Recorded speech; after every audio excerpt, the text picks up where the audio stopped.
পাকিস্তানের গতিতারকা শোয়েব আখতারের শহরে রেকর্ড গড়লেন নাহিদ রানা। আরেক রেকর্ডের অপেক্ষায় বাংলাদেশ দলও। বাংলাদেশি ক্রিকেটের ইতিহাসে একটা নতুন অধ্যায় সংযোজিত হলো।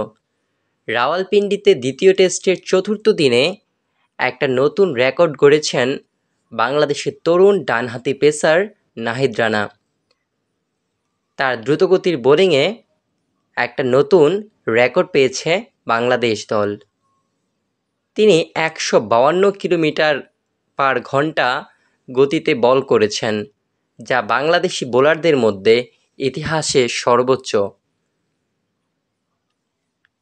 এদিন পাকিস্তানের বিপক্ষে খেলতে গিয়ে নাহিদ রানা এই অসাধারণ কীর্তি ক্রিকেট প্রেমীদের মুগ্ধ করেছে। 150 কিলোমিটার গতির সীমা ছাড়িয়ে প্রথম বাংলাদেশি হিসেবে নতুন রেকর্ড স্থাপন করেছেন এই পেসার।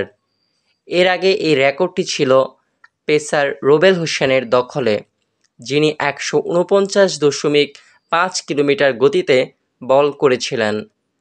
নাহিদ রানা শুধু তার গতি দিয়েই নয়, বল হাতে এই ইনিংসে নিয়েছেন 4টি উইকেট এবং তিনি পাকিস্তানের ব্যাটিং লাইনআপকে চাপে ফেলেছেন। শান মাসুদ, বাবর আজম, সৌদ শাকিল এবং আবরার আহমেদের উইকেট নিয়ে তার বোলিং দক্ষতার প্রমাণ দিয়েছেন। 21 বছর বয়সী এই তরুণ পেসার দ্রুতগতির বোলিংয়ের জন্য পরিচিত হয়ে উঠছেন চাঁপাইনবাবগঞ্জ এক্সপ্রেস নামে।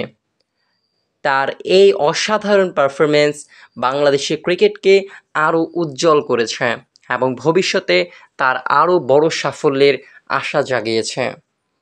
তাছাড়া তার এই পারফরম্যান্সে পাকিস্তানের বিপক্ষে চলমান টেস্ট জিতে পাকিস্তানকে প্রথমবার পাকিস্তানের মাটিতে টেস্টে হোয়াইট ওয়াশ করার সুযোগও বাংলাদেশের সামনে।